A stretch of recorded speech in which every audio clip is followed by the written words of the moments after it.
Hello, US 101 history class. Welcome to the week of the final week.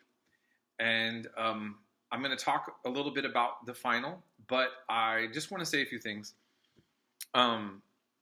Many of you worked really hard to catch up, and you did great with that. Some of you were wanting more time to catch up, and I could only take so much late work. Many of you were able to push through, and some of you were not able to get the grade that you wanted, and deserved because of circumstances that happened in your life. This happened to me at MJC. It happened to me at UCSC when I was an undergrad there, and it happened to me at Stan State in grad school. I want you to know there's no judgment on my part, and I want you all, even if you were not able to get a passing grade for this class, if you're listening to this announcement and you're able to make it this far, just know I have a friend who makes six figures. He has a PhD in physics, and he had straight Fs at MJC. And I'm just, he had semesters he went up and down. He had his personal issues that he dealt with. And my point is that he was able to, regroup. So please don't ever give up. Don't feel like this one thing is going to reflect on you in that way. Also, let's say you get a C. It's not the grade that you wanted. You're trying to transfer to another university. You have an opportunity to explain your life in those letters of recommendation. So I was able to get into UCSC, not with the most competitive grade point average transferring from MJC. But I think that my story, my own personal story and my own struggles, I think helped contribute to getting me in there. And then I got rejected from several other universities. I was rejected from Berkeley twice. I ain't gonna lie, So, life, there's all these different things that goes on. And I'm a late bloomer myself. So again, what I'm just trying to say, don't beat yourself up if you were not able to accomplish what you wanted to on this round. And, if you had my class and you didn't pass and I'm teaching this again and you need to get in and you want to take it over, you want to do a do-over, I'll always get you in. I'll always let the students, if you didn't pass my class and you can take it later, I will let you in. Okay? So having said that, moving forward with the final. I never tell a student not to do a final. I also do not calculate your grades for you.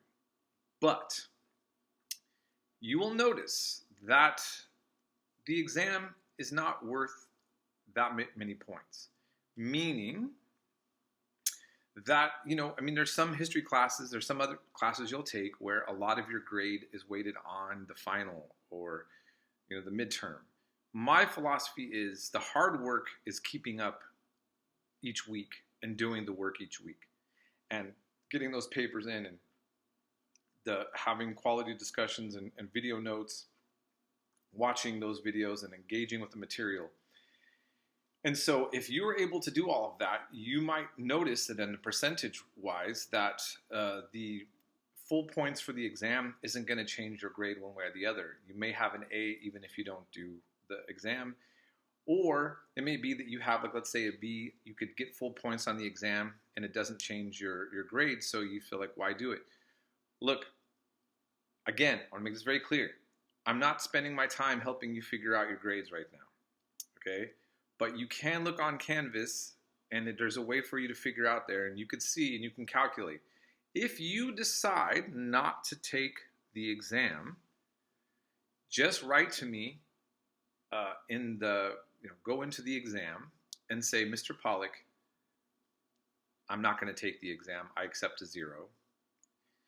And I'll put the 0 in, and you'll probably be fine for what you have. That's a choice you're making. But if you write to me and ask me, hey, Mr. Pollock, if I don't take this, will I have a passing grade? I'm not going to answer it, okay? I'm not doing that. So, and then also don't forget, some of you already started trying to do assignments in those Canvas assignments that I did not assign. And I know that that's something I have to resolve at some point. But you only had to do assignments that were in the modules. So when you look on your grade book, Don't worry about those other ones that we never did for the class, okay? Just want to reiterate that again. What I'd also like you to do is make sure you communicate with me when you're looking at your grades. Go look at your grade book and make sure that I've graded everything. I've tried to double check, and I'll check again. If there is anything that was not graded, that can be a problem, because then if I put a 0 in it, it could drop your percentage down. And so I tried to make sure I put a 0 or a small point, whatever it was. I tried to make sure that everything in your grades are filled up, so that what you're seeing is what your real grade is, if that makes any sense, okay? Now, if we made a deal or an arrangement, or if I said I was going to grade something and it never got graded, please communicate with me. I mean, I try to keep up with all of you. I've listened to a lot of stories, real world issues from some of my students, some people asking for certain arrangements, and I try to keep track of everyone and remember everything, and it's not easy. I have 2 classes and I have a lot of students, and some people actually have similar names and sometimes, ironically, similar circumstances. So I think that I've worked it out with one student, but I actually it was the other student that I was thinking of, and then there's this misunderstanding. So look, part of college is you got to be proactive. You know, to be successful in college, be proactive. We make mistakes. Mistakes happen. Misunderstandings happen. And the students who communicate with their professors and administrators and all these things, when they're saying, you may be right about something, and it's going to go in your favor. Okay, so this is the time now to communicate with me. Not a day before I got to turn in the grades to Pirates Net. Okay, so I'm going to be heading back to Modesto. I'm going to be taking a long drive in the next day or two. So I might be a little sketchy on communication in the next 2 days. And then I'll be fully, around, and I'll be focused on the class, getting those finals graded, and working with any of you based on like where we're at and where things stand with this semester. Remember, there's no more late work. That was shut out. I gave you a warning on that with an announcement. April 13th was the last time to turn in that, the late work. So that's where we're all at now. And then the last things I just want to say is look, this part is just my little tidbit on the world and politics and history. I try to be nuanced with all of you. I try not to shove a particular agenda down your throats, even though I have plenty of hardline opinions about a lot of things in this world. And I'm sure that's just natural. That's what we are as human beings.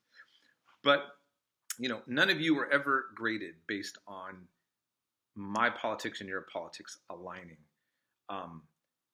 You were based on doing the work. You were never graded on agreeing with the textbook or any interpretation of the articles put out. Sometimes I put out articles for you guys to read. It's not necessarily based on always me 100% being on the same page with it. It's just I wanted you to be exposed to some of those ideas. Now, having said that,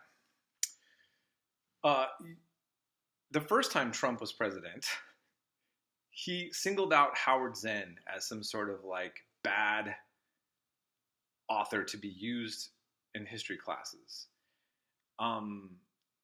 Because it makes it, you're not being patriotic enough, with this book. So I want you to just think about this now. Now I've had many conservative students know that Howard Zinn is a leftist historian, and they still appreciated what they learned from the textbook. There is a book called Patriots History. It pretends to be the equivalent to this book. I was going to use it to kind of help create a balance. But the way the guy set it up, it's like a standard history book, which to say it's, the Howard Zinn book really sets up a discussion. It's more set up for that.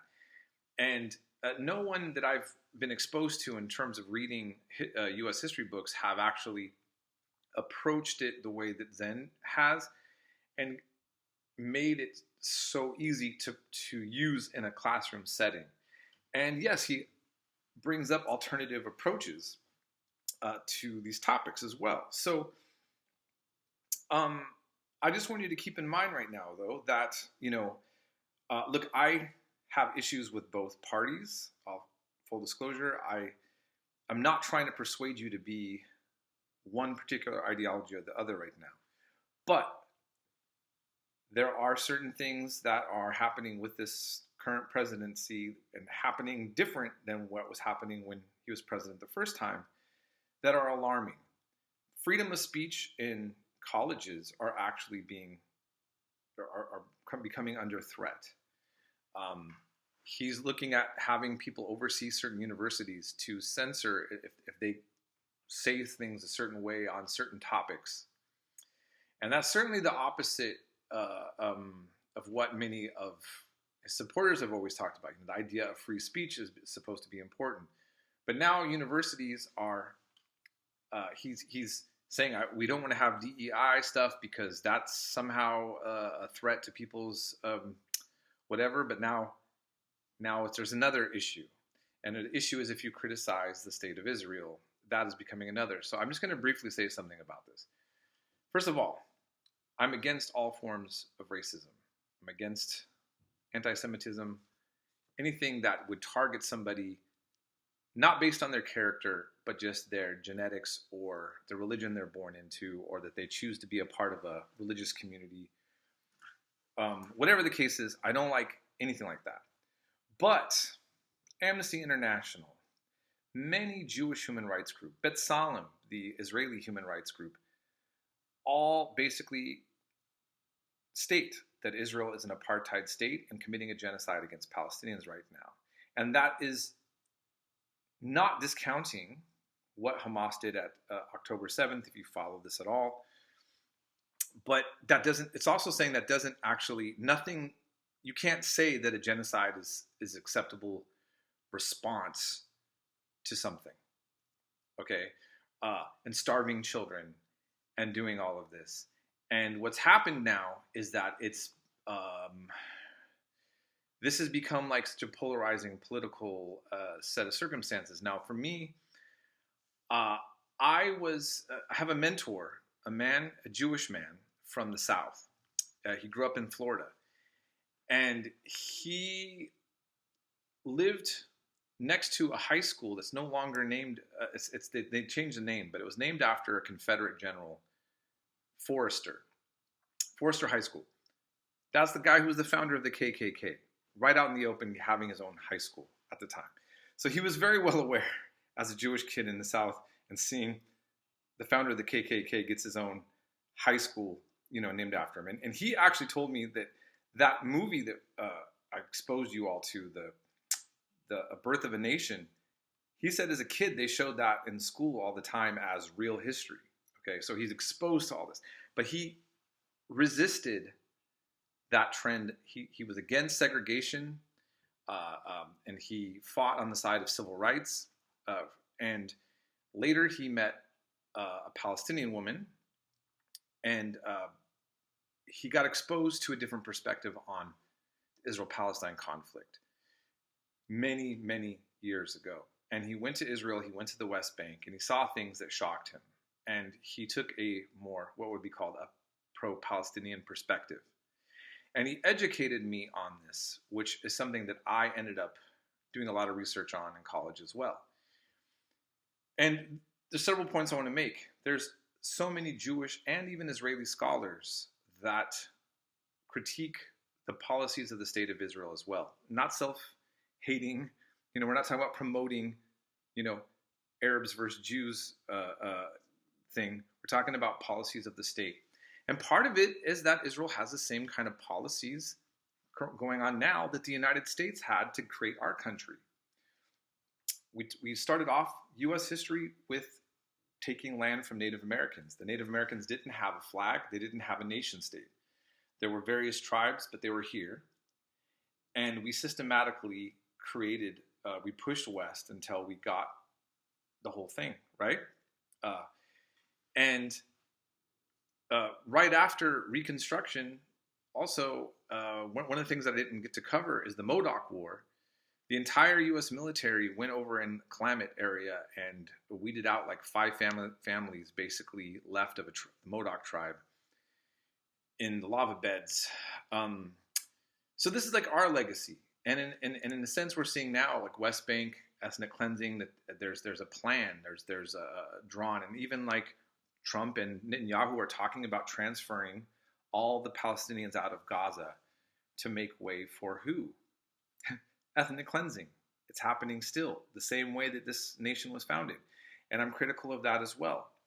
I became friends with a lot of indigenous folks up here in Oregon when I've lived up here. And you get a different perspective and you realize, look, it's not, this isn't wokeism. This is about being a human being, looking at history, caring about how people treat each other, and asking ourselves, are we going to do better than we've been doing before? We're maybe not worse than other people, and we're not better than other people. But the real question is, what do we want to do with ourselves in this world, right? Like what are we doing? And so I just hope that regardless of your politics, who you voted for, whatever, look at the world with a wide lens and really ask yourself, what is the fruitage of what I'm looking at? Is this really producing? What kind of fruitage? It's interesting. It's Easter weekend. Jesus talked about, you'll know a tree by its fruits. A good tree produces good fruits, and a bad tree produces bad fruits. You'll know a tree by its fruits. So I'll just leave you with that. And so I hope you all are having a great time with your family. And I hope that we all just become better with ourselves, with each other. And regardless of what happens with the current politics, that we keep our humanity and our heads on and move forward in the right way.